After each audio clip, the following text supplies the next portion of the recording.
Uno de los errores más fáciles que cometemos los que operamos en bolsa tiene que ver con decir sí demasiado rápido o no demasiado tarde.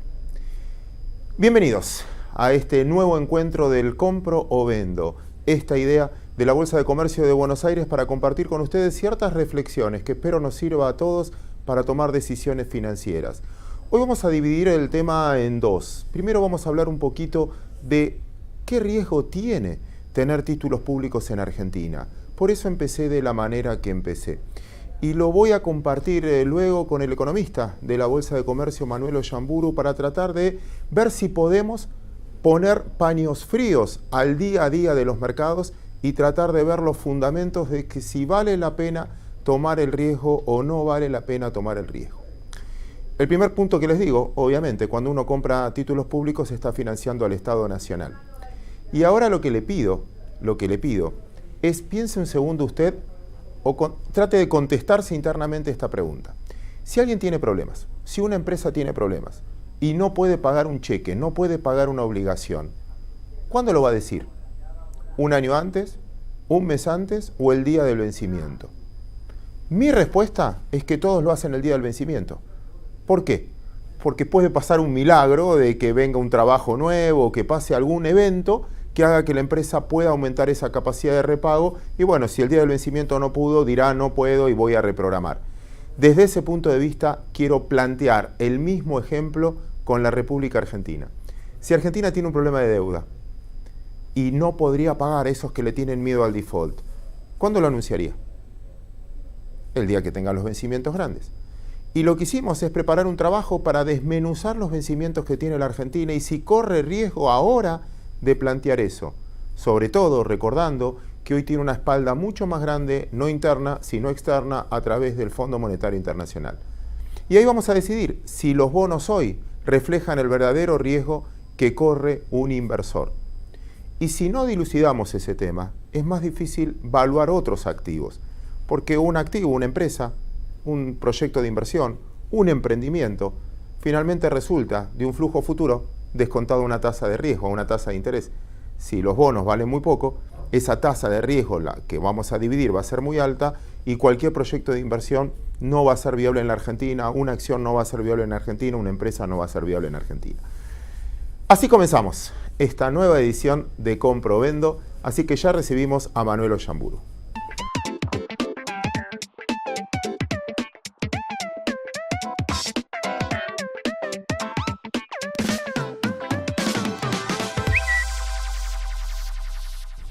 Bien, momento de desarrollar lo que habíamos prometido. Manuel, muchísimas gracias por venir. Por favor, un placer, Claudio. Bueno, empiezo con la primera pregunta.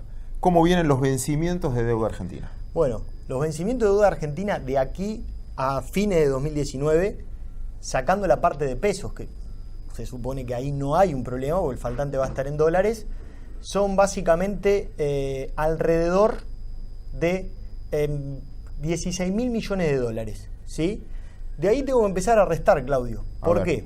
Porque ahora en noviembre vence un bono, que son cerca de 3.000 millones, pero que está en su mayoría en cartera del Fondo de Garantía de Sustentabilidad. Ese es el 18. El 18, el AN18. Más la amortización en noviembre amortiza todo, vence No, ahí. y después vence la amortización del Bonar 24 también en noviembre. Una amortización. No, una amortización, ¿Del AY24? Sí. No, ese es el año que viene. Empieza a pagar el 16,66% del total en mayo del año que viene. Entonces el año que viene tenemos el A19, que también amortiza completamente, que fue el bono emitido para pagarle a los holdouts, el AM19 y una parte del AY24. Entonces ahí empiezo a sumar y eso me da aproximadamente, son 3.000 millones de dólares, 3.200 millones de dólares del AY24, 1.900 del A19 y 1.200 del AM19. ¿Sí? Entonces esa cuenta me da aproximadamente, sacando el AN18, una necesidad de 9, a ver si hago bien la cuenta, son 3, 7.000 millones. Y hay que sumar las letes. ¿Sí? Las letes en dólares aproximadamente son 8.000 millones de dólares más. Con lo cual tenemos necesidad de 15.000 millones de dólares. Esas serían las amortizaciones. Después tenemos que sumar los intereses, que son 11.000 millones. Entonces tenemos 15.000 más 26.000. Pero de esos intereses está mal sumarlos en dólares, porque hay muchos que están en pesos. ¿Sí? Entonces ahí es donde a mí, por lo menos en mi cuenta, da que la necesidad de financiamiento del gobierno está cubierta prácticamente con el dinero del Fondo Monetario Internacional, prácticamente toda. Y en esto te incluyo, Claudio, el déficit primario. A eso te iba a sumar, porque vas a tener un déficit nuevo. Todo, porque vos vas a tener 8.000 millones de dólares calculado con el tipo de cambio actual. ¿Se entiende?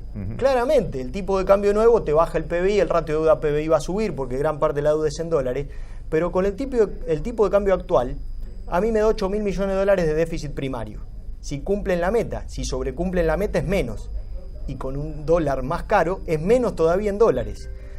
Si a eso sumo los intereses más las amortizaciones, no estamos muy lejos de que con el dinero del fondo alcance para cubrir todo. Intereses, más déficit primario, más amortizaciones. Entonces, de acá al 2019 hasta el fin del mandato, uno puede entender que un bono de corto plazo no corre mucho riesgo, que la plata finalmente por ahora está, y la voluntad de hacerlo también, porque lo vimos en estos días. Claramente, yo creo que hay un tema, lo que vos acabás de decir es muy importante, que es la voluntad.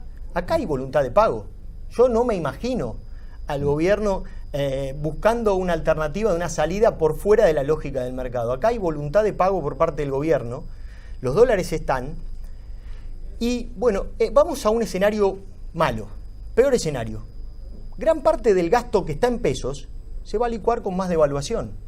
Con lo cual, si vos me preguntás a mí, yo escucho por ahí, no, estamos al borde del default, no lo veo. De hecho, se ha recuperado ahora gran parte de los bonos, el riesgo país ha bajado. Claramente, cuando hay un castigo emergente, lo hablábamos la semana pasada, nosotros también la ligamos de alguna manera, y si hay una salida en fondos emergentes de renta fija... No tenemos ahorro interno para y un tema no menor, Claudio, estábamos ponderando muy fuerte en índice de renta fija, porque el gobierno ha emitido mucha deuda, la capitalización de nuestra deuda es muy grande, entonces teníamos una ponderación importante. Cuando hay salida de dinero de fondos emergentes, también Argentina lo sufre. Me calmo un poquito con eso entonces, desde el punto de vista renta fija en Argentina. Obviamente nos golpearon, obviamente rinde bastante. Es lógico que el riesgo país argentino sea relativamente alto por su incertidumbre política y demás. Pero déjame cerrar con otra historia que se dio mucho esta semana, que es el desarme del EVAC. Sí. Dame una percepción de eso.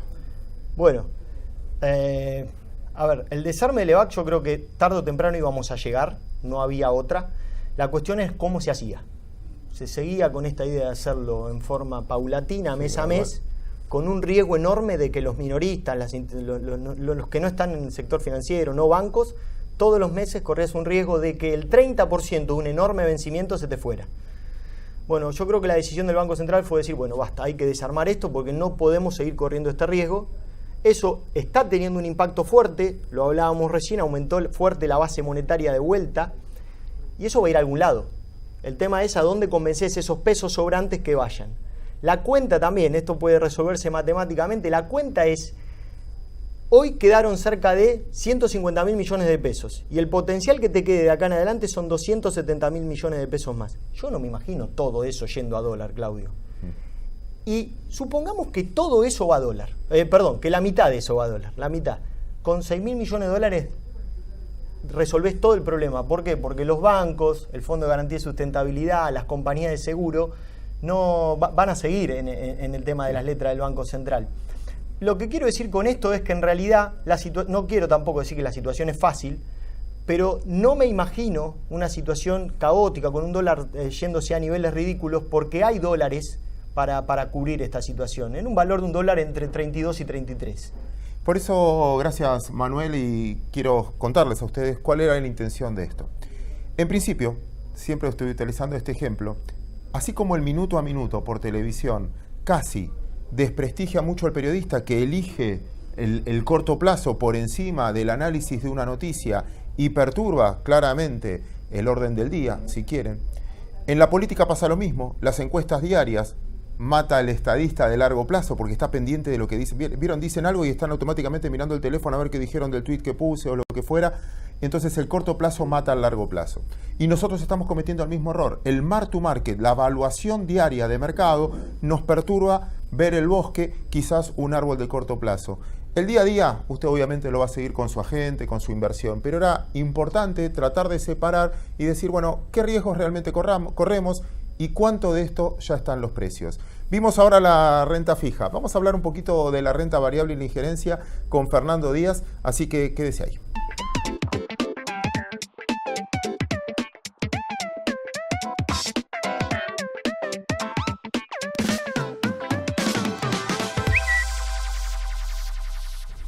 Fer, gracias por prestarte a la entrevista. No, muchas gracias a vos, Claudio. Bueno, decíamos, en parte, que tratamos de ver los fundamentos. Separémonos del corto plazo. Entraron un montón de balances de compañías. Es difícil ver porque el escenario macro no va a ser repetible y a las empresas... Cambió un poco. Cambió un poco. Cambió la percepción del mundo, etcétera. Entonces va a ser difícil predecir lo que va a venir. Pero viendo lo que recibiste hasta ahora, haceme un análisis general de en qué andan las empresas argentinas. Bueno, mira, lo voy a dividir en dos partes. Antes de los cuadernos y después de los cuadernos. El mercado comenzó una baja importante que antes de los cuadernos, antes del ingreso de todo este lío, había llegado a un piso donde estaba mostrando que intentaba reconstruir valor. Te hablo de las acciones. Y también de los bonos, que había llegado a tires teóricamente a ese momento muy bajas, muy altas, perdón, las tires, baja el precio de los bonos, y apareció en los cuadernos. Eso destruyó totalmente lo que estaba haciendo el mercado accionario y obviamente el del bonos. Una fuerte baja adicional que para hablar del mercado accionario tenemos que ver primero los bonos, qué rendimiento tenían. Y los rendimientos de los bonos realmente alcanzaron niveles insospechados este martes que pasó. La curva media de los bonos tenía una TIR del 12-13%, con lo cual el mercado accionario va a los tumbos, no tiene ninguna posibilidad de nada con esas tires. Hubo un gran volumen en esos niveles y una fuerte reacción en los bonos en los últimos 2 días. Eso lo veo como muy positivo.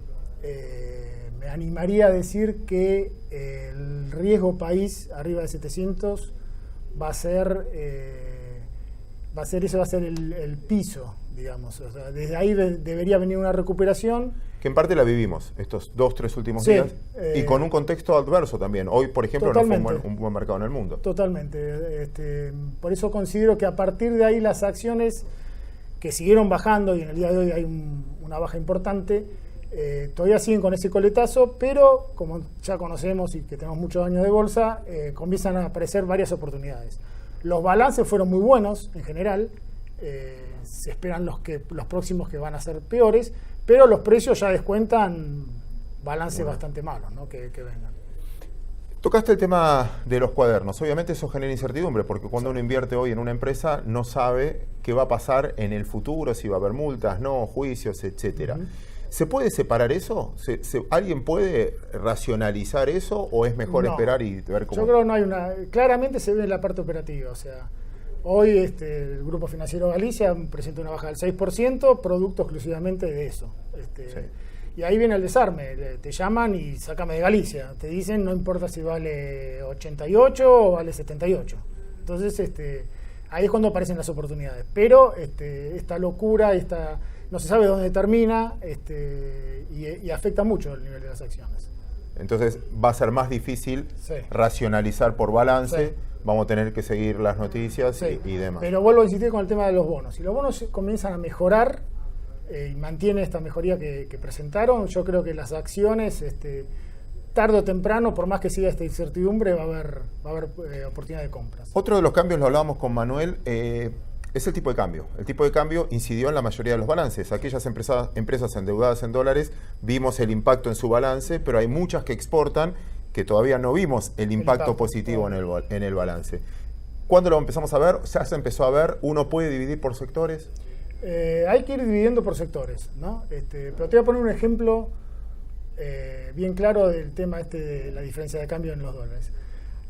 Comercial de Plata, hoy a la capitalización actual, debe valer menos de 200 millones de dólares.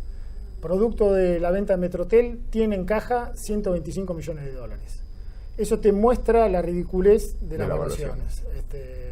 Pero ahora vos me decís, ¿va a subir fuerte Comercial de Plata por esto? No. Hay situaciones donde este escenario se mantiene y bueno, hay que esperar el momento oportuno para realizar las compras. Fernando, muchísimas gracias. No, a vos, Claudio. Y espero que a ustedes les haya gustado el contenido del Compro o Vendo de hoy. Nos encontramos de esta manera, online.